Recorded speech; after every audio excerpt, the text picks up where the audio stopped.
Welcome to my channel Metamind management. So अभी मैं आपका कंपनी लॉ का क्वेश्चन पेपर प्रीवियस ईयर का अपलोड करने जा रही हूँ। आपका जो investment analysis and portfolio management है वो मैं इवनिंग तक अपलोड करूँगी, ठीक है। तब तक आप लोग ये देख लीजिए। हाँ, इसमें थोड़ी इमेज जो है वो ब्लर है। मैं क्वेश्चन पूरा पढ़ूँगी, आप उससे समझ जाइएगा कि क्या लिखा है। पहला क्वेश्चन है, कह रहा है मैन में कम एंड मैन में go but the companies exist. कह रहा है आदमी आएगा और जाएगा लेकिन कंपनी एग्जिस्ट रहेगी। ऐसा कंपनीज एक्ट 1956 के किस कैरेक्टरिस्टिक में कहा गया था? तो उसको हम बोलते हैं परपेचुअल सक्सेशन। नेक्स्ट कह रहा है the liability of the member of the company can be limited by both A and B, that is share and guarantee. Third question कह रहा है the share of a company dash, the share of a dash company can be freely transferable. इसका answer है public limited. Dash is the company created by special act of the legislature. इसको हम बोलते हैं statutory company. कह रहा है private company means a company which has a minimum paid up capital of none of the above, 1 lakh, 5 lakh, 50 lakh, इनमें से कोई भी नहीं।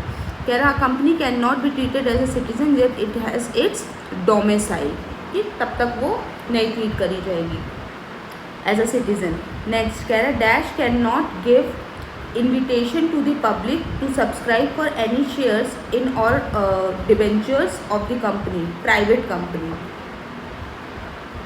next क्या कह रहा है? कह रहा है a government company means any company in which not less than 51% of the paid up share capital is held by। इसमें दिया हुआ है सेंट्रल गवर्नमेंट, फिर दिया हुआ स्टेट, ये स्टेज नहीं है, स्टेट गवर्नमेंट है, और फिर बोथ ए एंड बी, तो ऑप्शन सी होगा बोथ ए एंड बी। फिर कह रहा है a copy of the dash, a copy of the dash must accompany each form of application for shares offer to the public. इसका option है ये prospectus, a copy of the prospectus must accompany, ठीक है। Next कह रहा है if the company can make arrangements for raising the capital. अगर एक कंपनी जो है वो अरेंजमेंट कर लेती है कैपिटल को रेज करने के लिए privately, so that public appeal is unnecessary, the company is required to prepare. इसमें कंपनी को क्या प्रिपेयर करना पड़ेगा? Statement in lieu of prospectus. Next है कह रहा the prospectus must be issued to the public within dash days. कितने दिन में हमें प्रोस्पेक्टस कंप्लीट करना है? 60 डेज में। कह रहा है dash capital means the sum mentioned in the capital clause of memorandum of association. इसको हम बोलते हैं नॉमिनल कैपिटल। नेक्स्ट कह रहा par value of share means the value of the share face value. Par value को हम क्या बोलते हैं? फेस वैल्यू बोलते हैं। नेक्स्ट कह रहा है कि the dividend payable to dash share holders is the payable on fixed figure और परसेंट। तो इसका आंसर है प्रेफरेंस शेयर होल्डर, ठीक है। Next dash share capital has priority both in repayment of dividend as well as capital. तो इसका answer है preference share. Next ये देखो थोड़ा ब्लर है, मैं फिर भी पढ़ के आपको बताती हूँ। ये लिखा है dash means the total amount of called up share capital which is actually paid to the company by the members, ठीक। इसका आंसर है option D paid up capital. Paid up capital का मतलब होता है total amount of called up share capital which is actually paid to the company, ठीक। ये आपको जितने भी इसमें कैपिटल के नेम लिखे हैं ना, इसकी डेफिनेशन याद रखनी है। क्या नॉमिनल कैपिटल क्या होता है, रिजर्व कैपिटल क्या होता है, कॉल्ड अप कैपिटल क्या होता है और पेड अप कैपिटल क्या होता है। ये नहीं आता है तो बता देना, मैं इसका एक छोटा सा वीडियो बना दूँगी। नेक्स्ट कह रहा है dash means the total amount of called up capital on the shares issued and subscribed by the share holder. तो अगर इशू और सब्सक्राइब करे गए शेयर होल्डर द्वारा तो उसको हम बोलते हैं कॉल्ड अप कैपिटल, ठीक। और पेड अप कैपिटल क्या होती है? जो एक्चुअली पे किया हुआ। तो यहाँ पे लिखा हुआ है ये एक्चुअली पेड है तो पेड अप कैपिटल, और अगर इशू और सब्सक्राइब हुआ है तो उसको हम बोलते हैं कॉल्ड अप कैपिटल, ठीक है। नेक्स्ट हम लोग आते हैं, नेक्स्ट क्वेश्चन बोल रहा है फॉर एग्जाम्पल, ये वाला क्वेश्चन है। कह रहा for example par value is 10 rupees, मतलब कह रहा फेस वैल्यू 10 रुपये है and it is issued at ₹15 और ये 15 रुपये में इशू करा गया है। तो फिर 5 रुपये जो है वो अमाउंट क्या कहलाएगा? उसको हम बोलते हैं प्रीमियम बोलते हैं बेटा। Next There are parts, right, remuneration, qualification and duties of directors are discussed clearly, ये किसमें बताया गया है कि जो आपके डायरेक्टर्स हैं उनकी क्या पावर है, क्या राइट है, क्या रेम्यूनरेशन और क्वालिफिकेशन रहेगी। तो ये बेटा बताया जाता है आर्टिकल ऑफ एसोसिएशन में। तो option B is the correct option. Next कह रहा company is known as the dash company of another company if it has control over that company। तो हम इसको क्या बोलते हैं, होल्डिंग कंपनी बोलते हैं। ठीक है, एक कंपनी का दूसरी कंपनी में राइट कब होता है, जब उसके पास क्या होगा, वो होल्डिंग कंपनी होगी। फिर नेक्स्ट कह रहा है कि a person can not hold directorship in more than dash public companies, in more than बेटा 3 पब्लिक कंपनीज। एक पर्सन जो है डायरेक्टरशिप 3 से ज़्यादा पब्लिक कंपनीज की नहीं रख सकता है। Next, the company needs to obtain prior permission from central government when it changes the address of its registered office from, कहाँ से परमिशन लेनी पड़ती है बेटा, one state to another. Next कह रहा है a company is incorporated in India, एक कंपनी जो है वो रजिस्टर्ड है कहाँ पे, इंडिया में, but all its members are the Americans, लेकिन इसके सारे मेंबर्स क्या है, अमेरिकन है। तो ऐसी कंपनी हमारी क्या कहलाएगी, इंडियन कंपनी कहलाएगी। ठीक, क्योंकि कंपनी इंडिया की है। फिर कह रहा है हाउ मैनी, नेक्स्ट क्वेश्चन है, कह रहा है how many fundamentals clauses are contained in the memorandum of company, कितने क्लॉजेस हैं बेटा, 5 हैं। Which of the following is the called character of the company, इसको हम बोलते हैं मेमोरेंडम। नेक्स्ट कह रहा है कि which of the following documents contains bylaws that governs the internal management of a company, इसको हम बोलते हैं आर्टिकल्स।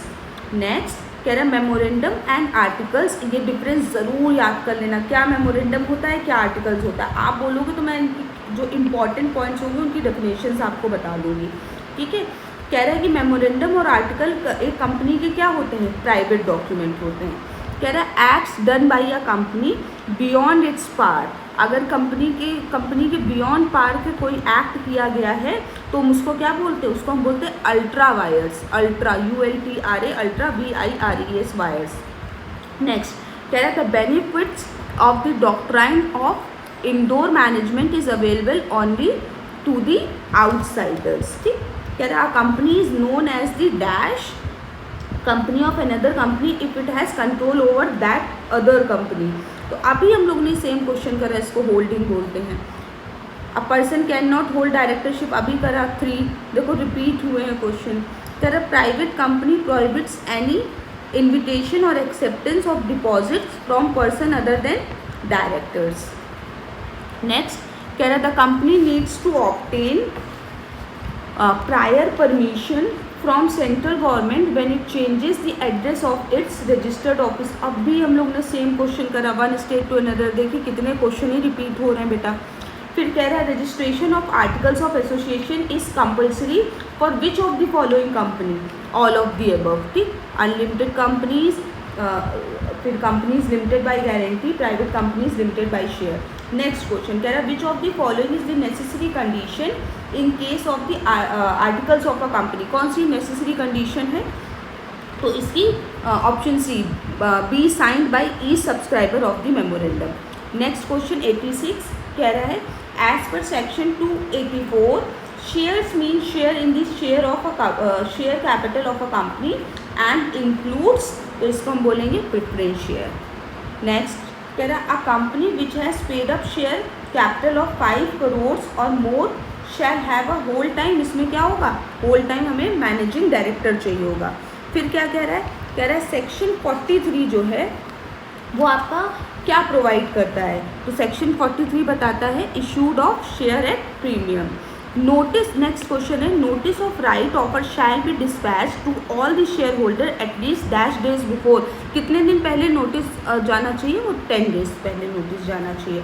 नेक्स्ट अ कंपनी में issue equity share with differential rights upon expiry of dash years, इसमें कितने ईयर्स का expiry, 5 years का। Next कह रहा था section 71 of the companies act 2013 prohibits issue of debenture carrying differential voting rights. ठीक, ये सेक्शन 71 में क्या बताया गया, डिफरेंशियल वोटिंग राइट्स। कह रहा है sweat equity shares mean, sweat equity share का मतलब क्या होता है, equity shares issued by a company to its directors of employees, इसका ऑप्शन क्या है, ऑल ऑफ दी अबव होगा. At a discount for consideration other than cash, providing their know-how and for making available rights in the nature of intellectual property. all of the above है इसका, ठीक है, all of the above. next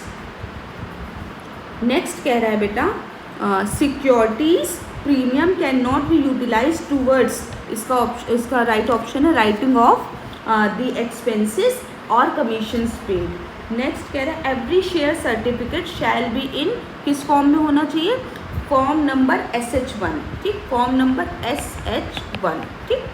फिर कह रहा है next question बोल रहा है, कह रहा है फॉर्म नंबर SH9 का पूछ रहा है, ये किस लिए दिया जाता है, इसमें दिखाया जाता है डिक्लेरेशन ऑफ सॉल्वेंसी, ठीक, ये गलत है, ये मैंने ये गलत कर दिया, यहाँ पे लिखना डिक्लेरेशन ऑफ सॉल्वेंसी, ठीक है. नेक्स्ट क्वेश्चन कह रहा है the details with respect to issue to DVR shares shall be provided by company in its annual report में प्रोवाइड करना चाहिए. नेक्स्ट ये क्वेश्चन थोड़ा ब्लर है, आप देखो मैं बोल रही हूँ आप समझ जाओगे. लिखा है इन case of redemption of preference share, कह रहा वो केस जिसमें हम प्रेफरेंस शेयर को क्या कर रहे हैं, रिडीम कर रहे हैं. The company is required to submit SH7 company जो है वो सबमिट करेगी to ROC in how many days, कितने डेज में करेगी, ठीक. तो ये बेटा इसका आंसर है 30 डेज, मैं लिख देती हूँ, ये है 30 डेज, ठीक है. एक कंपनी को 30 दिन पहले क्या करना पड़ेगा, SH7 जो है वो सबमिट करना पड़ेगा ROC को, किस केस में, अगर वो अपने प्रेफरेंस शेयर को रिडीम कर रहा है. 98 कह रहा है कि नेक्स्ट कह रहा है द सिक्योरिटीज़ प्रीमियम अकाउंट में not be applied for which of the following, किस केस में जो है सिक्योरिटी प्रीमियम अकाउंट जो है वो अप्लाई नहीं होगा. तो ऑप्शन डी लिखा है for the purchase of its own share, जब वो खुद के शेयर को परचेज कर रहा होगा या अदर सिक्योरिटीज़ को परचेज कर रहा होगा अंडर सेक्शन 68. नेक्स्ट क्वेश्चन कह रहा है preferential allotment of shares can be made by company if authorised by dash of members, ठीक. तो इसका आंसर है स्पेशल रिजोल्यूशन. नेक्स्ट क्वेश्चन कह रहा company prefer to raise more than debt capital rather than equity, तो इसका option correct है to minimise interest expenses. मेरे ख्याल से हमें इसके लॉ के क्वेश्चंस की और प्रैक्टिस कर लेनी चाहिए. आई विल ट्राई कि मैं और वीडियो बना पाऊँ लॉ के, क्योंकि इसमें जितनी प्रैक्टिस करोगे तो ही कर पाओगे, इसमें तुक्के हमारे नहीं चलेंगे. तो कम से कम हम लोग 150 क्वेश्चंस तो इसके अलावा और प्रैक्टिस करें. ये 50 हो गए तो 200 क्वेश्चंस करेंगे, तब ऐसा होगा कि 30 to 40 क्वेश्चंस हमें वहाँ पे मिलेंगे, ठीक है. तब तक आप ये प्रिपेयर करिए, कोई प्रॉब्लम हो तो बताइएगा. Thank you very much, bye.